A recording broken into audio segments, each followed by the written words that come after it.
This is Mike Monteforte. We're here with another Monteforte Law webinar. I'm here with my good friend and colleague, Len Spada. He's the founder of Spada Law Group.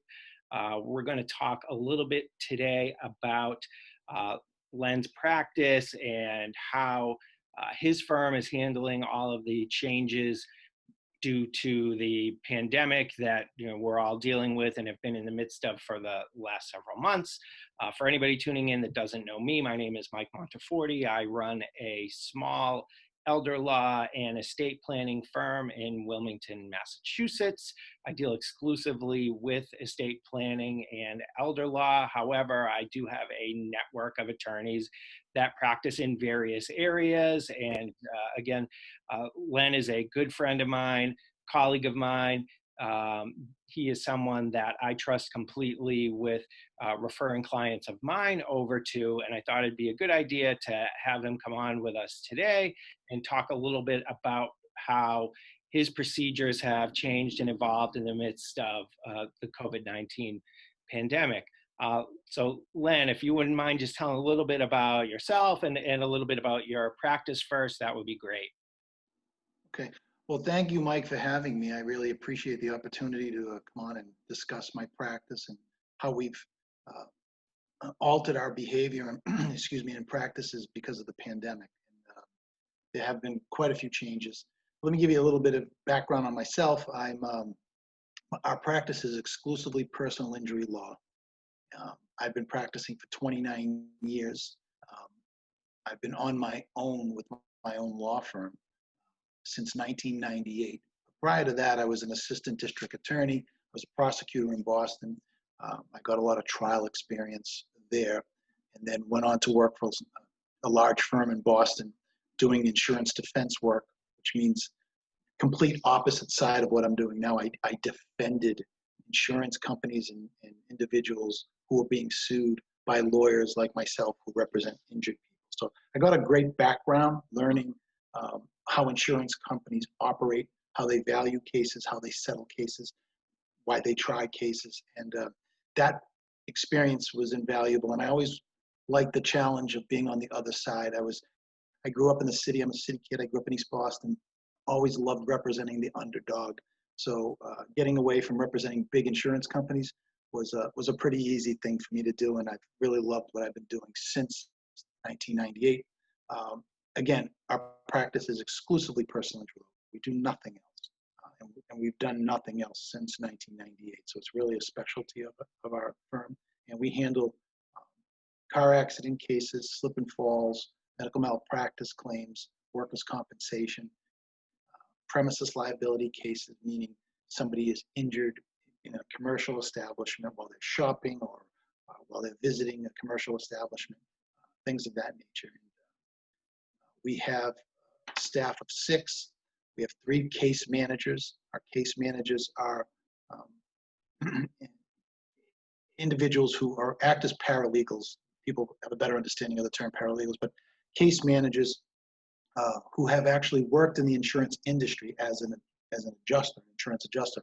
So they bring with them their experience in how to settle claims, and they help the attorneys get ready for trials when cases cannot be settled and have to go into the litigation stage. And that's primarily my focus, is handling all the litigation. There's another attorney that works with me. His name is Stephen Salotis. And we have, like I said, 3 case managers, 2 lawyers, and 2 support staff and a marketing assistant. We have 2 offices. One's in Salem, Massachusetts on Washington Street, and the other office is in Chelsea, right at the foot of the Tobin Bridge. We're less than a mile from Boston proper. And that location is fantastic because we have free perimeter parking on site. And that was the reason we ultimately left Boston, was because it was just difficult for clients getting in and out parking. Yeah. And I think it's important now, you mentioned that you specialize in this work, this type of work, personal injury work is all that you do. And that's something that I talk to clients of mine about very frequently, because I practice in estate planning and elder law and elder planning. Again, that's what I specialize in. That's all I do. And I usually tell people that are looking for an attorney, you don't want somebody that dabbles in this stuff. 50 years ago, maybe you'd go get the same lawyer that would do your DUI and your divorce and your, will Right. all at the same time. But times have changed. And because of the way that the law has changed over time and the way that case law evolves, you really have to deal with someone that specializes in a particular field. I mean, I look at what I do and say, well, to be good at this, you have to specialize in it. There's no other way. It just changes too much, too frequently for you to be good at it when you're trying to do, 50 other areas of practice. So I agree with you completely. I always use the analogy that when you go to a doctor, if you need surgery, you really don't.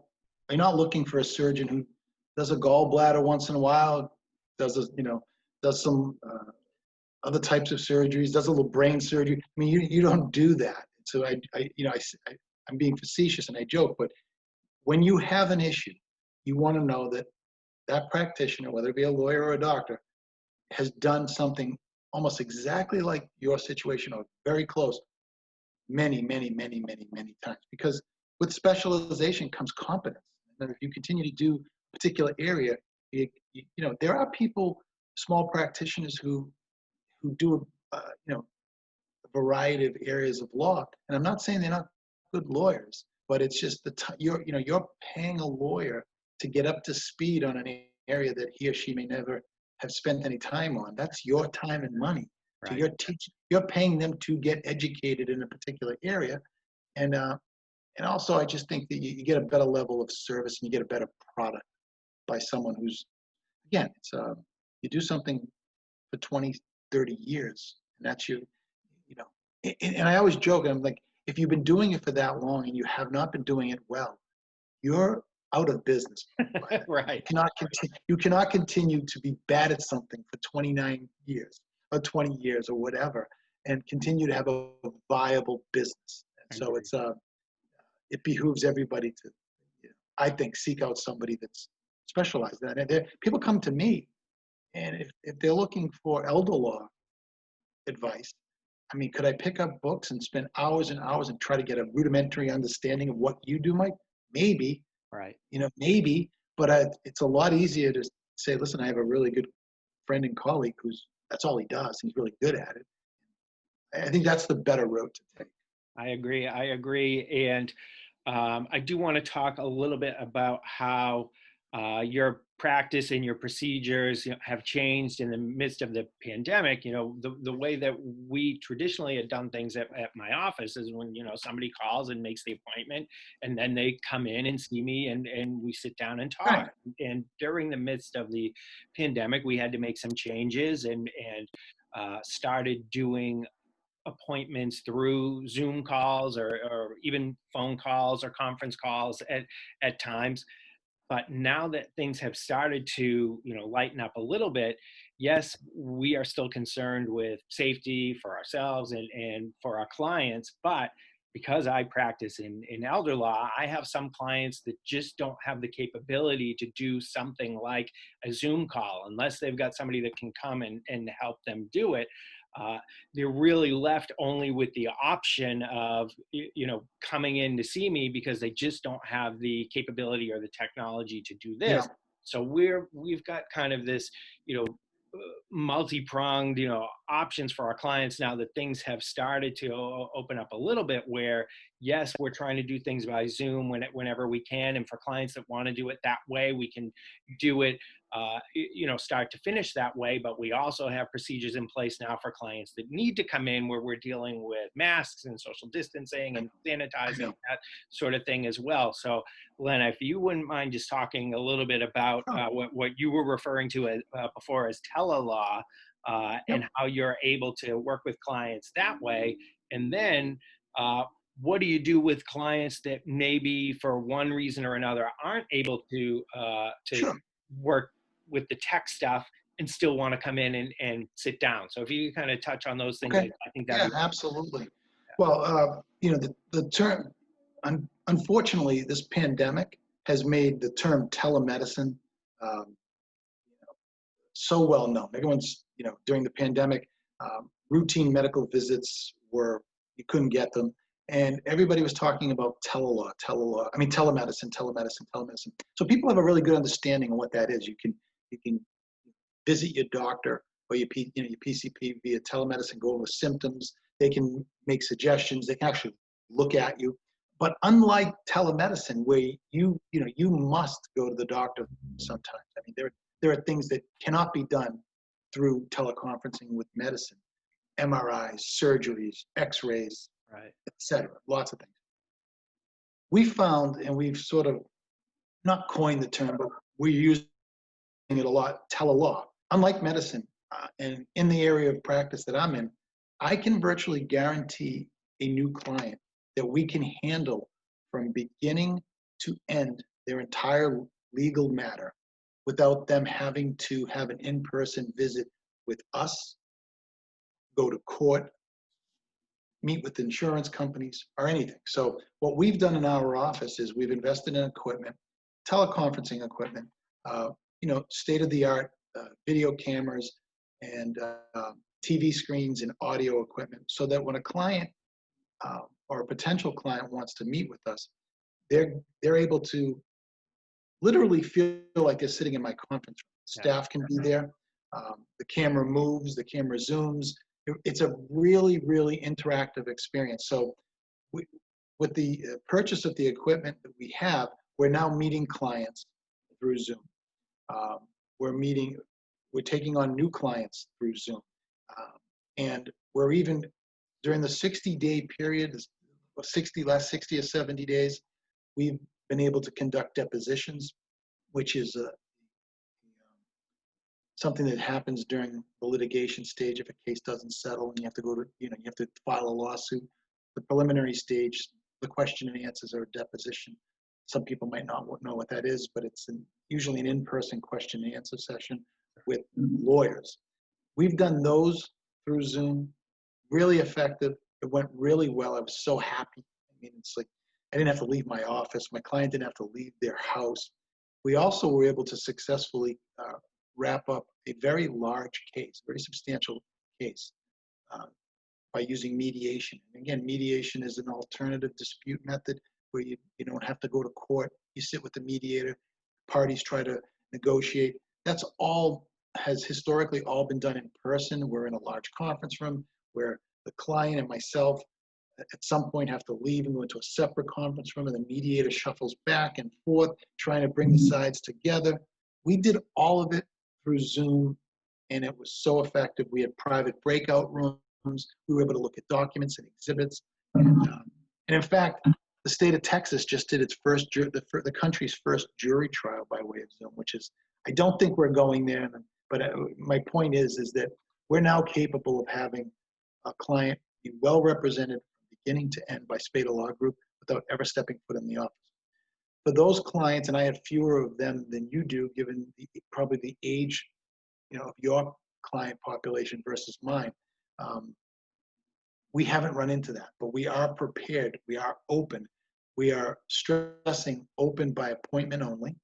And if somebody calls and says, I'd like to make an appointment, which they've done, we are strongly suggesting, listen, do you have a cell phone? Can we do this by Zoom for your protection as well as everyone else's? And we have gotten no resistance that way. But if somebody needs to come in, we have a protocol. We have at the door, they call. If they have they must have a mask. If they do not have a mask, one will be provided to them. We have surgical masks. We also have some branded masks that say Spada Law Group that they, wrapped in plastic. They can take it with them and use it. When they come in, there's a hand sanitizer at the door. They'll sanitize their hands.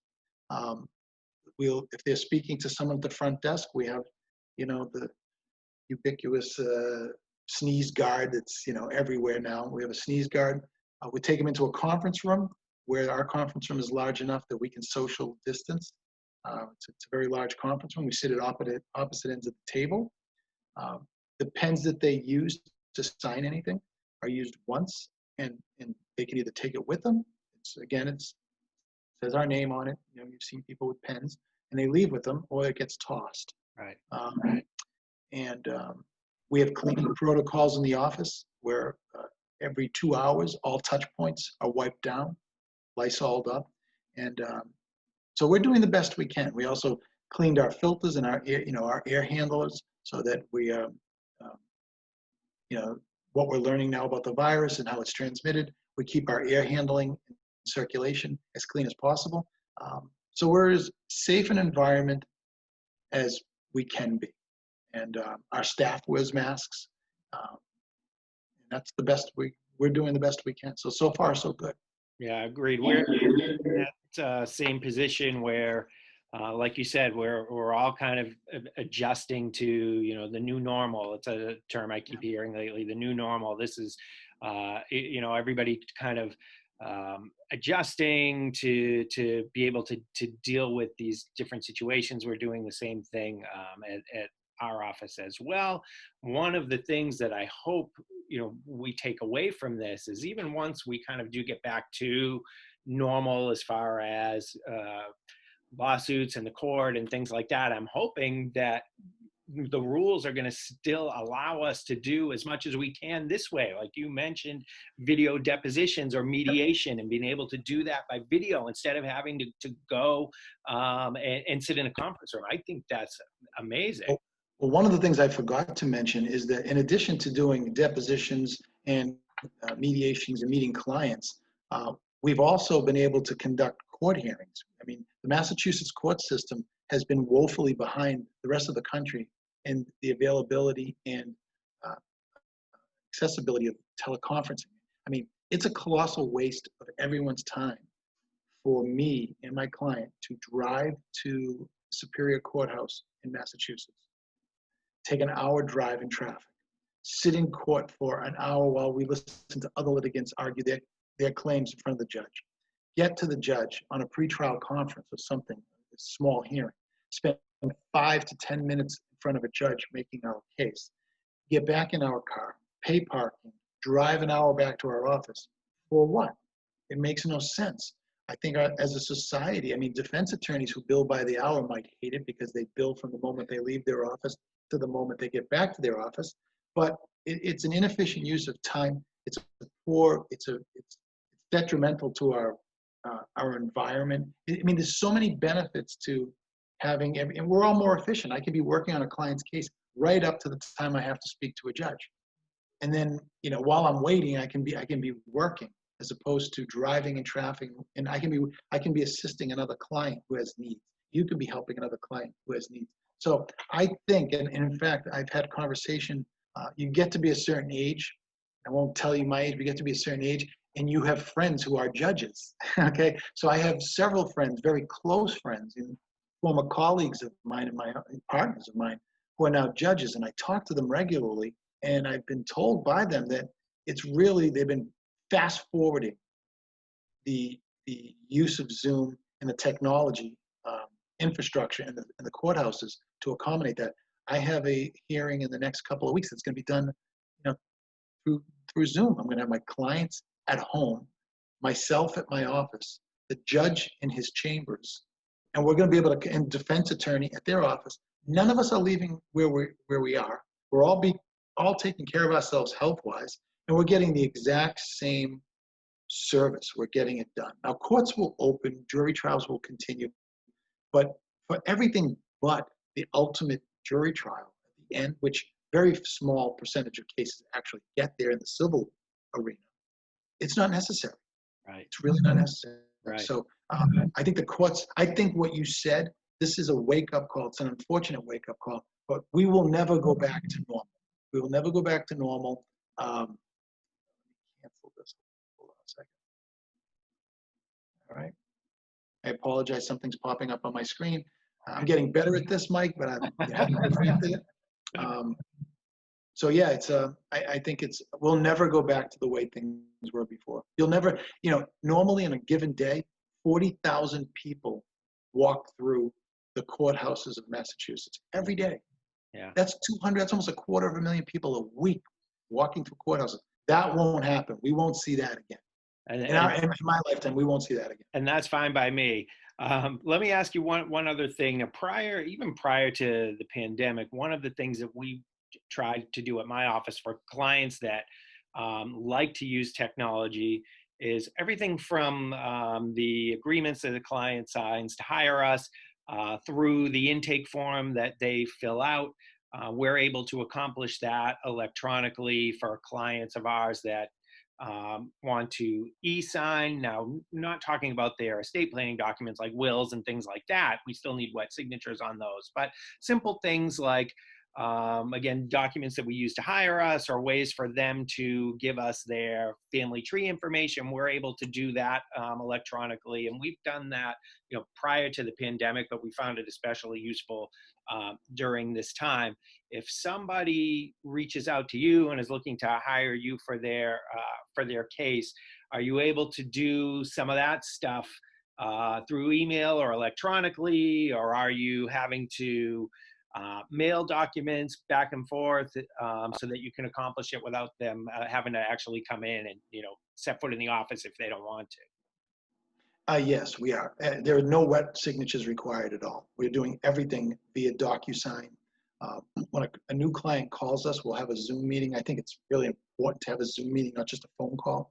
If it's the first time that they're calling, they're going to want to see me. They're going to want to talk to me. I think you get a lot by just seeing somebody and how they express themselves. And I just think it's important. It's important for me to see my client too. I get a much better sense of the type of pain they're in, the type of situation that they're dealing with by just looking at people and hearing and listening and seeing what they're doing.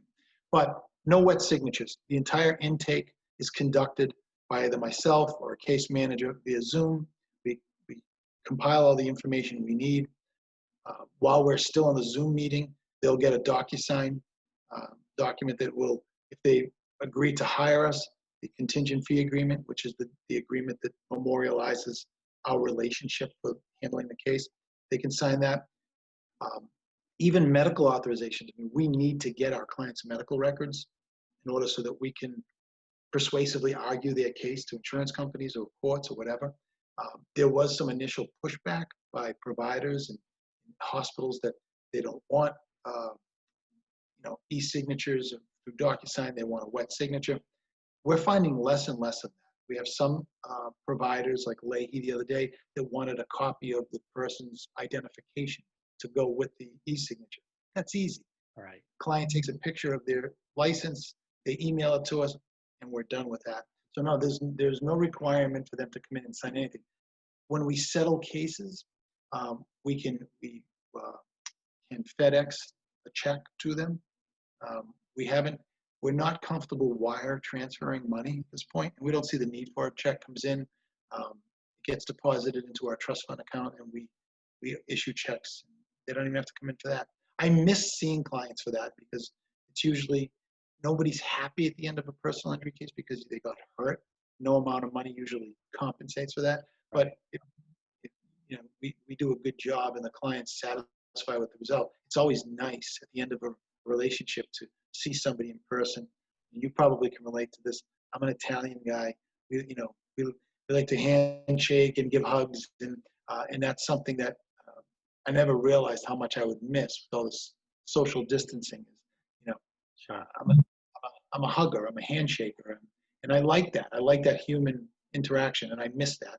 But there's no need for it at this point, from a legal point of view. Right. Agreed. So, Len, I think this was great. I appreciate the information. Once the webinar ends, we will post your contact information, your phone number, an email there so that any of our clients that want to reach out to you can do it. If you want, though, right now, if you want to just give the best phone number, if a client of mine wants to reach out to you, what's the best way for them to do it? Sure. I mean, I'm very accessible. I mean, our office number is an easy one to remember. It's 617-889-5000. It's a great way to connect with me. And it's also, we have some technology that, even though it's a landline, you can text that number too. So 617-889-5000. If you want to send a text and say, hey, I have a question, we'll get right back to you. You can email me at lspada@spadalawgroup.com, and I know you'll post this later. You can go to our website. There's a million ways to contact me. I don't often give out my cell phone number, but Mike, you've been so good to allow me to come on here. My cell number is available too for your clients anytime. 617-256-4005. 617-256-4005. If a client of yours wants to call and really just ask questions, I'd be more than happy to take the time to talk to them. And if I'm the person that can help them, fine. If I'm not, I'll try to direct them to the right person. All right, that's awesome, Len. Thank you so much. I really appreciate your time today and the information. It's excellent.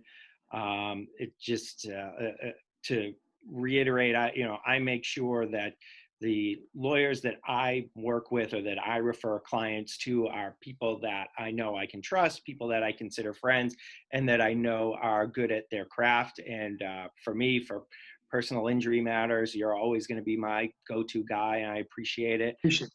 And just thank you so much for coming on. This was excellent, and thank you again. Thank you, Mike. Have a great day. Stay healthy. You too, my friend. All right. Take care. Bye-bye.